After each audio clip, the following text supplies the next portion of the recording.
Al-huznu, hikmah yang ke-74.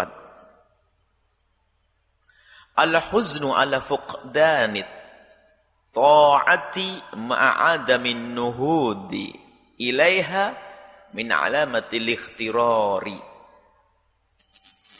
Al-huznu. Huznu itu sedih. Sedih. Sedih sesuatu, kalau huzun itu sedihnya karena sesuatu itu sudah terjadi. Kalau belum bukan huzun. Oh, nanti gimana? Oh, takut kecelakaan. Bukan sedih itu.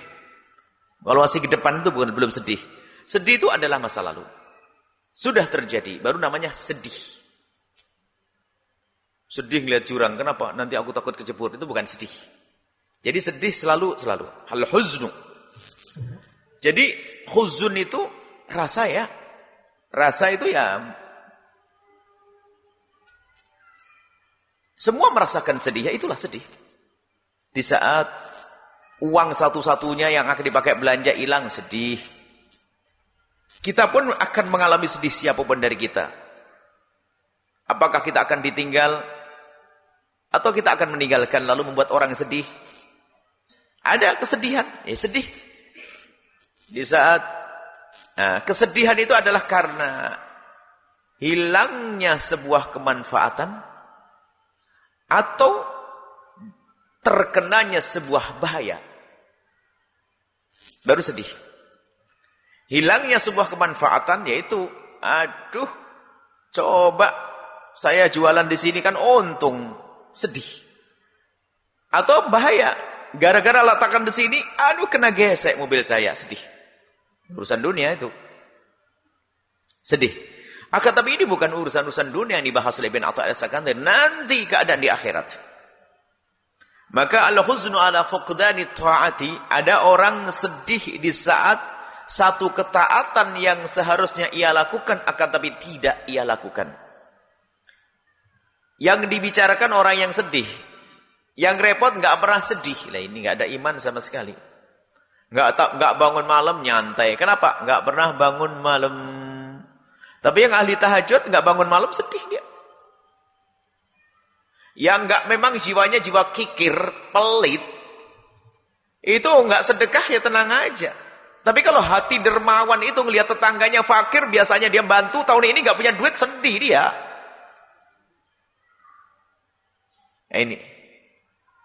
Jadi kalau orang yang tidak pernah melakukan ketaatan, mah biasa sekarang. Ada orang ada sedih karena dia tidak melakukan ketaatan. Nah, kalau ada orang sedih karena dia tidak bisa melakukan sebuah kebaikan, di situ ada kebalikannya. Atau dia sedih karena dia melakukan satu kejahatan, dosa. Di saat dia merasa sedih kok ternyata ma'adamin nuhudi ilaiha. Dia sedih karena dia telah tidak melakukan kebaikan. Dia sedih. Akan tapi jika sedihnya itu tidak diikuti dengan semangat untuk melakukan ketaatan yang selama ini ia tinggalkan, maka min alamatil ikhtirari, tanda orang ini tertipu. Bayangkan masalah sedih, yang enggak punya sedih jangan dibahas di sini.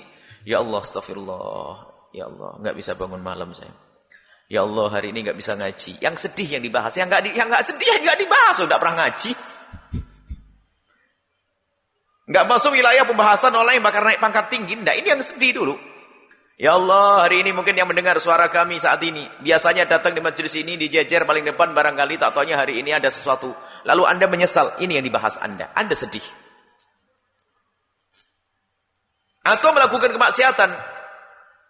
Na'udzubillah, melakukan keharaman. Kalau enggak sedih, na'udzubillah, enggak ada tobat bagi dia. Sudah didaftar di neraka dia. Ini pembahasannya ada orang yang melakukan sebuah dosa, kemudian ternyata dia tiba-tiba hatinya merasa sedih dan gelisah. Imam Ibn Atha al-Sakandari akan menyempurnakan kegelisahan itu. Jangan sampai kegelisahan itu dipakai main oleh syaitan sehingga berhenti sampai di situ. Sehingga namanya tangis dan gelisah adalah sebagai tujuan, bukan untuk membuat perubahan. Jangan sampai tangis itu tujuan. Jadi nangis, tujuannya nangis. Ya Allah, semalam aku udah bisa tahajud, nangis, tapi besok enggak tahajudan. Bukan setelah melakukan keharaman, setelah mabuk, setelah berzina, dia nangis. Tapi dia masih saja melakukan keharaman. Bohong dia. Jadi, setelah ada sedih di dalam hati, dia harus melakukan sesuatu yang ia anggap telah hilang tersebut dari kebaikan. Tanpa itu, bohong dia sedihnya. Sedih buatan. Sedih pura-pura. Gayanya sih sedih. Menampakkan kalau dia ahli tahajud. Ya Allah, astagfirullah. Di depan orang. Ya Allah, nyesel. Semalam tidak tahajudan. Besok tidak tahajud juga. Bohong itu nyeselnya di depan orang. Nangis belum jaminan. Apakah tangis itu adalah sebuah pertobatan yang sesungguhnya? Memang tangis itu tanda. Hanya sekedar tanda. Orang bisa menangis di depan umum, bisa. Dan itu tulus ada. Akan tapi yang dikhawatirkan adalah tangis bohong. Ada orang menangis di depan Nabi, lalu Nabi mengatakan, "Na'am, idza kana hadza fi baitika." Jika ini di rumahmu, oke. Tapi di depan orang tidak. Tapi ada orang nggak bisa menahan tangis, tapi benar serius. Tapi ada orang yang tangisnya memang tangis buatan. Air mata buaya. Air mata buaya tidak bermain. Air mata. Sudah pakai istilah, sudah air mata buaya. Air mata bohongan. Sampai dikatakan para salaf ada yang mengatakan yakni idzastakmal rajulu. Kalau seorang itu sudah sempurna an-nifaq dalam kemunafikannya. Orang kalau munafik kelas tinggi itu malaka ainaihi bisa mengontrol matanya. Yursilhuma mata syaa. Dia bisa menangis kapan saja. Wah, top ini. Kapan saja nangis dengar ayat ini langsung nangis padahal bukan karena rindu kepada Allah. Memang dia memang jago munafik nomor 1 dia. Nangis mah gampang kayak dikerencek. Nangis. Na'udzubillah. Kam min ainin jariyatin wa qalbun khas. Kam min ainin jariyatin wa qalbin khasin. Atau ma'a qalbin khasin. Alangkah banyaknya air mata yang mengucur tapi hatinya keras. Ini adalah cambuk buat kita. Ibn Athaillah As-Sakandari ingin ngangkat kita untuk naik pangkat terus. Enggak cukup kita menjadi orang yang sering bersedih berduka karena dosa lalu menangis tengah malam. Akan tapi ternyata masih ada, na'udzubillah, ada sebab-sebab yang akan kita jadikan untuk melakukan dosa lagi. Katanya bertobat dari mabuk, kenapa kok masih bangga dengan kisah mabuknya? Katanya bertobat dari zina, kenapa masih menyimpan nomor telepon yang menzinainya? Kenapa katanya bertobat dari zina, kenapa masih menghadiah orang yang menzinainya? Ada apa itu semuanya? Menangis di depan manusia enggak berguna, menangis di depan Allah yang sesungguhnya. Dia katakan khalian, sembunyi, fafadat ainahu, air matanya mengucur. Serius di dalam bertobat, bukan di depan manusia. Pura-pura tobat mah gampang. Kata-kata munafik nomor 1, ranking 1 adalah yang bisa mengontrol matanya. Mau nangis kapan saja bisa. Subhanallah. Semoga Allah menjauhkan kita dari nifak, dari kemunafikan. Kita perlu serius dengan Allah Subhanahu wa taala. Yang melihat bahkan ada sebagian para kekasih Allah, dia tidak pernah kelihatan kalau dia menangis. Hanya setelah dia tidak bisa bangun ketahuan kalau dia menangis. Setiap pagi dia menjemur bantalnya, istrinya tidak pernah tahu. Setiap pagi menjemur bantalnya, istrinya tidak pernah tahu. Setelah dia sakit karena dia tidak bisa bangun ketahuan, rupanya ada air mata yang mengucur karena dia menyesali dosanya di bantalnya. Istrinya nggak tahu. Istrinya nggak tahu kalau dia nangis. Jadi pagi-pagi langsung jemur biar nggak ketahuan sama istrinya. Menyembunyikan tangisnya. Tapi ingat jangan suudzon juga ada orang nangis depan umum langsung pura-pura kau. Nggak boleh ngomong gitu. Orang nangis kok bisa sewaktu-waktu. Akan tapi yang perlu kita hadirkan saat ini adalah, pernahkah di saat tidak ada yang melihat kita kecuali Allah, kita menitikkan air mata, menunjukkan sedih yang sesungguhnya. Kemudian setelah itu, apakah sesal yang hadir di hati kita itu telah membawa kita untuk bangkit? Kalau itu terpuruk dalam kehinaan, kita mengentaskan diri dalam kehinaan. Atau kalau itu ketaatan yang tidak kita lakukan, kita sudah berusaha untuk melakukannya. Kalau kita belum, kata min alamatil ikhtirar, tertipu, Anda bohong.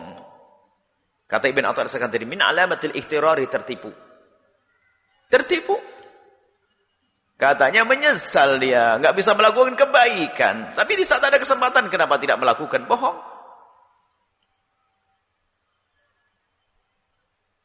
Maka ada kejujuran dengan Allah yang melihat hati kita. Itu penting.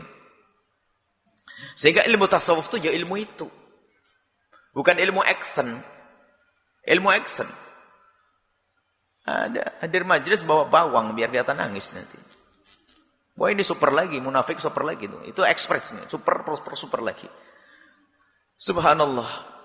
Memang perlu kita belajar. Memang disebutkan menangis itu penting, tanda penyesalan. Akan tapi kejujuran saja. Boleh orang menangis saat kita mendengar doa panjatan, munajat dan seterusnya. Menangis bukan satu aib dan banyak orang menangis. Akan tapi kejujuran kita adalah bisakah kita di saat kita sembunyi, di saat sembunyi fadat ainah akan mengucur air mata. Itulah yang akan mendapatkan payung Allah di saat tidak ada lagi perlindungan dan payung kecuali dari Allah Subhanahu wa taala. Maka di sini katakan Ibn Athaillah Sagandari, huzun, duka atas tidak bisa melakukan sebuah kebaikan, tapi kok enggak berubah dia. Bohong dia. Jujur itu penting dengan Allah, yang Allah selalu melihat kita. Lintasan-lintasan hati kita Allah tahu. Kemudian jadi begini, ada orang yang tidak pernah menyesal. Ini tingkat pertama, paling rendah. Ada orang yang tidak pernah menyesali dosa. Dan tidak pernah menyesal di saat dia tidak bisa berbuat baik. Dia keluar jauh dari wilayah kemuliaan. Akan tapi ada orang yang ada penyesalan. Tapi hati-hati, jangan-jangan dibegal sama setan. Karena apa? Di saat dia tampak bertobat menyesal, apalagi sekarang trennya zaman hijrah, hati-hati kalimat hijrah. Jadi kalau masuk grup hijrah ini kayak keren begitu. Memang ya, hijrah itu istimewa. Cuman jangan sampai Anda ditipu oleh setan hanya masuk grupnya saja, tapi soalnya akhlaknya belum hijrah. Yaitu nangisnya jangan sampai nangis buatan, nangis buatan, nangis tipuan. Bergabunglah dengan pemuda hijrah atau pemuda hijrah, bagus. Akan tapi yang harus kita cermati, kita benar tidak hijrah kita. Sebab perkumpulan itu kan ada nilainya. Jangan saja hanya punya kepentingan dunia. Kalau saya masih di wilayah ini kayaknya belum mudah sih. Kayaknya kalau saya masuk wilayah grup itulah, ya terangkatlah. Saya bisa ya banyak koneksi nantilah, bisa dagang bisa ya. Bisa dapat dia juga, dapat ini juga, macam-macam. Nah ini khawatir masuk wilayah buruk. Tapi ingat, jangan prasangka buruk dengan orang yang hijrah. Orang hijrah kok diprasangkai. Ini nasihat ya untuk semuanya. Yang mau hijrah, hati-hati. Jangan sampai setelah masuk wilayah hijrah, seolah-olah sudah semuanya beres. Lalu merendahkan orang lain. Dari kita. Maka kalau ada orang sudah rindu untuk, ada orang menyesal, itu harus ditindaklanjuti dengan kerinduan untuk meninggalkan kemaksiatan yang pernah dilakukan, atau berusaha melakukan kebaikan yang ia selama ini tidak pernah melakukan, atau ketinggalan tersebut. Nah, kemudian ada orang yang dia tetap terpuruk di dalam kehinaan, dia menyesal, dia bisa serius loh ya. Urusannya dengan Allah.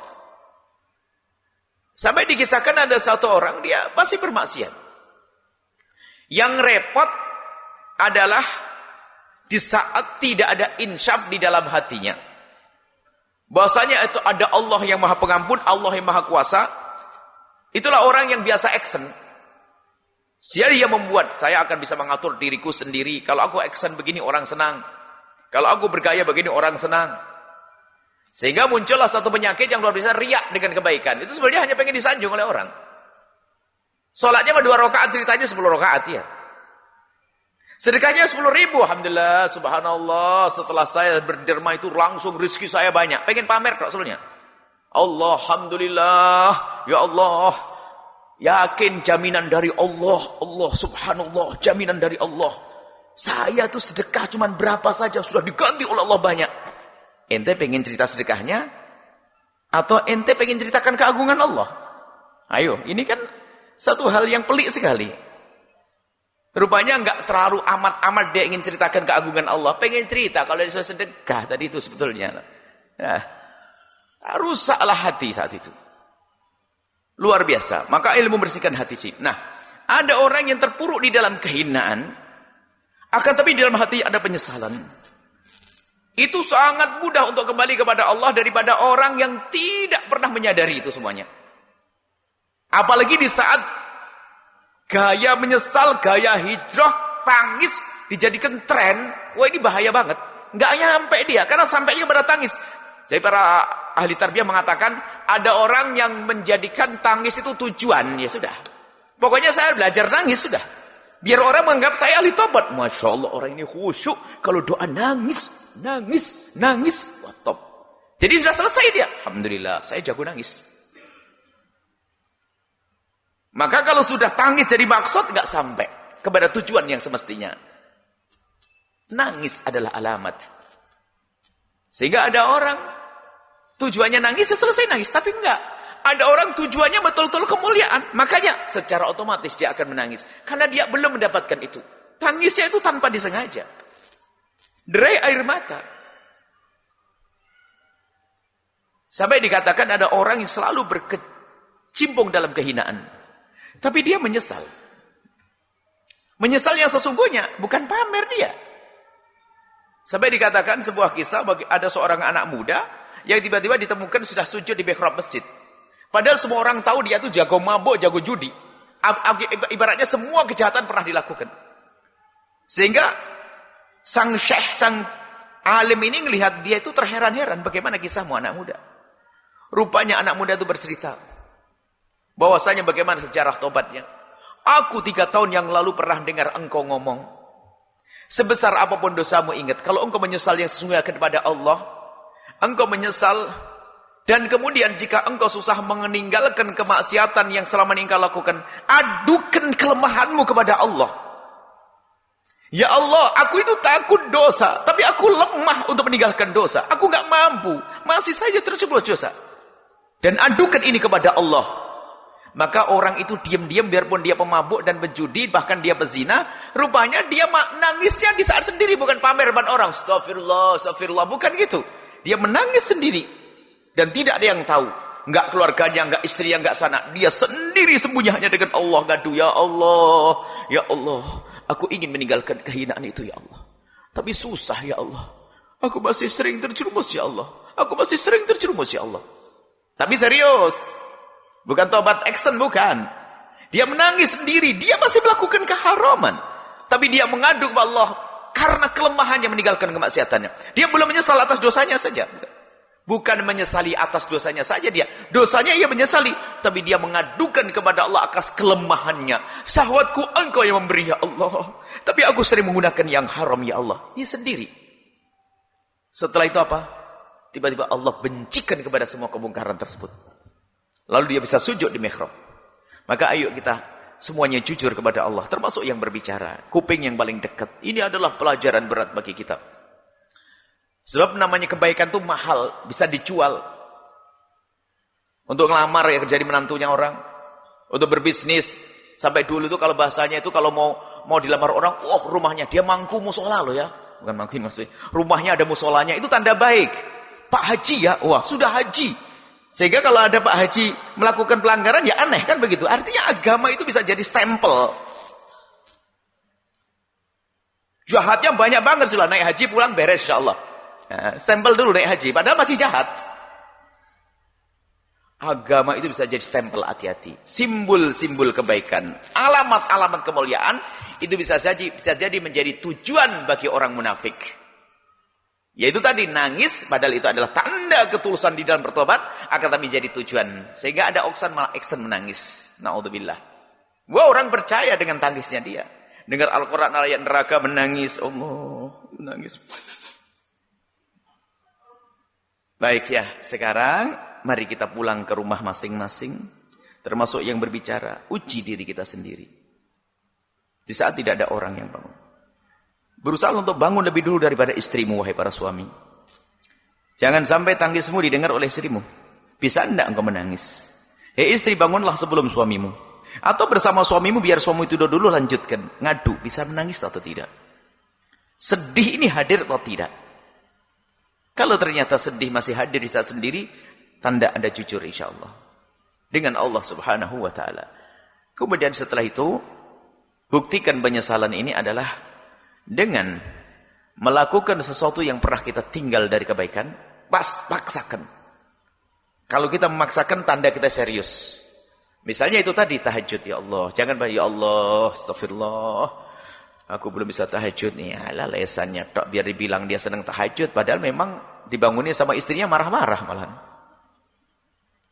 Katanya baru tidur, padahal tidurnya lebih dulu. Kalau tidurnya sore bilang besok kerjanya mau rembur, macam-macam alasan. Juga katanya kalau ngomong, Masya Allah tahajud ya akhi, tahajud Allah. Allah menyeru sepertiga malam, tahajud. Masya Allah. Wah ngomongnya top dia. Akan tapi di saat bangun malam, di saat malam tiba, dia pun tetap lelap. Maka ayo kita coba bangun di tengah malam. Atau kapan pun di saat sendiri, tidak harus malam hari, menguji. Bisakah kita mencoba membaca perjalanan hidup kita di masa lalu kita? Jika kejelekan pernah kita lakukan, apa yang kita rasakan saat itu? Kalau Allah tidak mengampuni, akan ditaruh di mana kita nanti? Kalau Allah belum mengampuni dosa mata kita yang melihat haram itu, Allah akan menghukum kita. Dan hukuman Allah bukan saja seperti hukuman raja. Hukuman Allah. Kemudian juga kebaikan yang selama ini kita tidak bisa melakukannya. Ya Allah, suatu ketika ada peluang kebaikan, tapi aku tidak bisa melakukannya, ya Allah. Sedih kita ukur. Kita sudah waktunya jujur kepada Allah Subhanahu wa taala. Agar kita tidak masuk wilayah munafik, action saja. Dan setelah itu betul, kalau orang sudah benar kepada Allah, maka dia akan menemukan ladzatul ibadati. Tapi ingat, ini majelis belajar bersama. Saya juga masih belajar. Saya membaca perkataan ulama. Bukan berarti kalau sudah ngomong begini, telah sampai duluan, enggak. Kan kita sama-sama belajar. Sama-sama belajar, memang caranya ya satu yang ngomong, yang satu dengar. Kalau ngomong semuanya jadi pasar nanti. Jadi kita belajar semuanya, bukan semua. Semoga Allah mengampuni kami yang berbicara ternyata tidak sesuai dengan apa yang ada pada kami. Dan doakan kami. Kami ngomong begini ya karena kami berharap semoga kuping saya mendengar dan hati saya mendengar. Alatnya satu sama, mulut orang, mulut saya sama. Kalau hati insaf bisa mendengar dari mulut siapa saja. Biarpun mulut saya ngomong tapi hatinya kotor, nggak bisa nerima. Apalagi mulutnya orang. Baik, ini saja kita perlu banyak berbenah. Dan alhamdulillah kita sudah kumpulkan di tempat yang mulia oleh Allah ini. Tinggal kita melanjutkan. Allah tuh sayang sama kita ini. Buktinya kita dipilih oleh Allah untuk berkumpul di sini. Tinggal kita serius deh menapakkan kaki kita di jalan yang sudah Allah letakkan itu. Allah buatkan untuk kita ini jalan thalibul ilm. Serius. Seriusnya gimana? Ya mencoba mengamalkan pelan-pelan ya. Nanti meraba-raba hati kita seperti apa. Oh, iya keras betul hati saya. Nangis susah. Bikin nangis orang sering. Duitnya hilang bisa nangis. Di PHK bisa nangis. Suaminya naik haji nangis. Dosa nggak nangis. Nah ini repot. Baik. Baru setelah itu Allah. Sampai kepada Allah. Semoga kita bisa itu semuanya.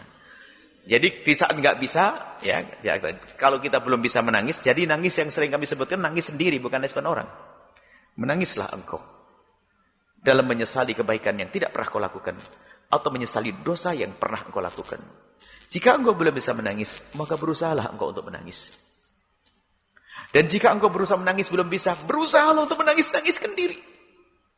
Kalaupun demikian masih belum bisa, maka menangislah engkau karena engkau telah tidak bisa menangis. Wah keras nih, baru ngadu, ya Allah, aku tidak bisa nangis di saat sendiri ya Allah. Depan orang mewek saya. Di saat denganmu sendiri nggak bisa menangis, saya ini munafik ya Allah. Ya Allah, ngadu saja. Ngadu sudahlah, ngadu kelemahan kita. Nggak usah bohong, Allah tahu kok kita pura-pura tuh tahu. Ngadu, ya Allah, kenapa saya sendirian nggak bisa nangis ya Allah. Tapi depan istri saya, depan anak saya, gampang. Adukan sudah, ayo. Baru setelah itu beres nanti insyaallah. Insaf. Kalau kita ngadu kepada Allah, ya jujur, Allah tahu semuanya, nggak usah disembunyikan sedikit pun. Allah Maha Kuasa untuk merubah hati kita. Allah Maha Kuasa untuk berikan tobat kepada kita. Allah Maha Kuasa menjadikan kita ahli tobat sampai kita masuk maqam mahbubiyah, dicintai oleh Allah tadi. Kalau sudah dicintai oleh Allah, Allah cinta, malaikat cinta, penghuni langit cinta, semuanya cinta. Orang-orang baik akan cinta kepada kita. dan kita terbebas daripada ketertipuan. Wallahu a'lam bissawab.